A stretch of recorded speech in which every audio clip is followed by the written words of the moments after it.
Hi everyone, నేను మీకు ఈరోజు ఇంపార్టెంట్ అయినటువంటి కరెంట్ అఫైర్స్ గురించి చెప్పబోతున్నాను. మీరు ఈ వీడియోని మొదటి నుండి చివరి వరకు ఎక్కడ స్కిప్ చేయకుండా చూసినట్లయితే ఈ కరెంట్ అఫైర్స్ మీకు అర్థమవుతుంది. అలాగనే ఈ వీడియో మీకు నచ్చినట్లయితే లైక్ మరియు సబ్స్క్రైబ్ చేసుకున్నట్లయితే డైలీ కరెంట్ అఫైర్స్ మీకు నోటిఫికేషన్ రూపంలో అప్డేట్ అవుతూ ఉంటాయి. బాల కార్మికులను రక్షించేందుకు ఇటీవల ఏ రాష్ట్ర ప్రభుత్వం ఆపరేషన్ స్మైల్ ఎక్స్ని ప్రారంభించింది? తెలంగాణ రాష్ట్ర ప్రభుత్వం. ప్రపంచ క్యాన్సర్ దినోత్సవం 2024 యొక్క థీమ్ ఏమిటి? కేర్ గ్యాప్ని మూసివేయండి. ఇటీవల వార్తల్లో చూసిన గార్ పోర్టల్ ప్రాథమిక లక్ష్యం ఏమిటి? పిల్లల పునరుద్ధరణ మరియు స్వదేశానికి పంపడాన్ని డిజిటల్గా ట్రాక్ చేయండి మరియు పర్యవేక్షించండి. ఇటీవల వార్తల్లో పేర్కొన్న ఫెంటనిల్ అంటే ఏమిటి? ఒక రకమైన మందు. ఇటీవల వార్తల్లో కనిపించే డిజిటల్ డీటాక్స్ చొరవ ఏ రాష్ట్రానికి సంబంధించినది? కర్ణాటక రాష్ట్రానికి సంబంధించినది. మధ్య శిలాయుగం నాటి రాక్ పెయింటింగ్స్ ఇటీవల ఏ రాష్ట్రంలో కనుగొనబడ్డాయి? తెలంగాణ రాష్ట్రంలో కనుగొనబడ్డాయి. ఇటీవల వార్తల్లో కనిపించే సీ కేర్స్ వెబ్ పోర్టల్ ఏ రంగానికి సంబంధించినది? బొగ్గు రంగానికి సంబంధించినది. ఇటీవల వార్తల్లో కనిపించిన తాందై పెరియార్ వన్యప్రాణుల అభయ అరణ్యం ఏ రాష్ట్రంలో ఉంది? తమిళనాడు రాష్ట్రం. NLC India Limited Talabira thermal power ప్రాజెక్టును ప్రధానమంత్రి నరేంద్ర మోదీ ఏ రాష్ట్రంలో శంకుస్థాపన చేశారు? ఒడిశా రాష్ట్రంలో. ఇండియా మొబిలిటీ గ్లోబల్ ఎక్స్పో 2024 ఏ నగరంలో నిర్వహించబడింది? న్యూఢిల్లీ. భారత నౌకాదళం ఏ సంవత్సరాన్ని నేవీ సివిలియన్స్ ఇయర్గా ప్రకటించింది? నేవీ సివిలియన్స్ ఇయర్గా ప్రకటించింది 2024.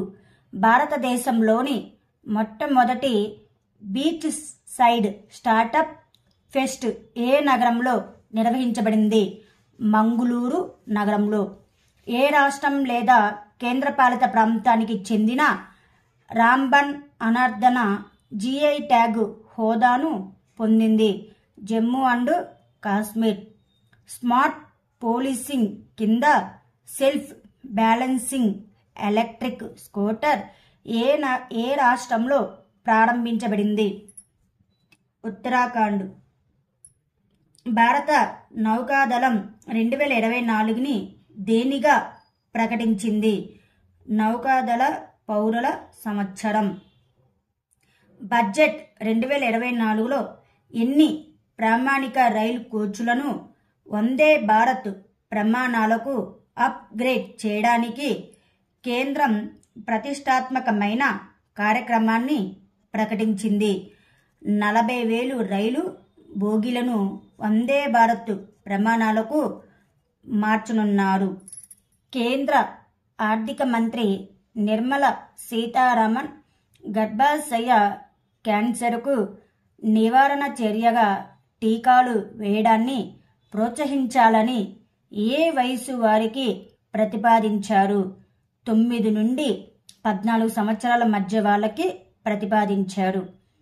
తమిళ సూపర్ స్టార్ విజయ్ ఇటీవల తన రాజకీయ పార్టీని ప్రారంభించారు. అయితే పార్టీ పేరు ఏమిటి? తమిళిగా Vetri Kazhagam.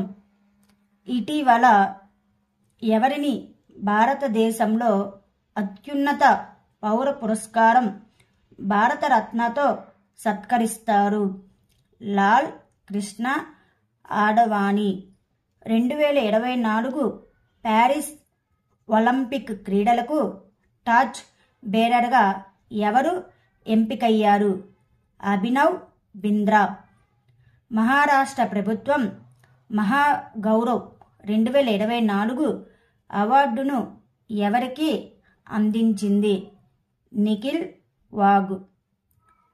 US state department భారతదేశానికి దాదాపు $4 బిలియన్ ఎన్ని Q9B స్కై గార్డియన్ డ్రోన్లను ఆమోదించింది? 31. భారత వైమానిక దళం వాయుశక్తి 2024 వ్యాయామాన్ని ఫిబ్రవరి 17న ఏ నగరంలో నిర్వహించనుంది? జైసల్మేర్ నగరంలో నిర్వహించనుంది. కేంద్ర మంత్రివర్గం వస్త్రాలు మరియు తయారు చేసిన వస్తువుల ఎగుమతుల కోసం వాపసు పథకాన్ని ఎప్పటి వరకు పొడిగించింది? మార్చ్ 2026 వరకు పొడిగించింది.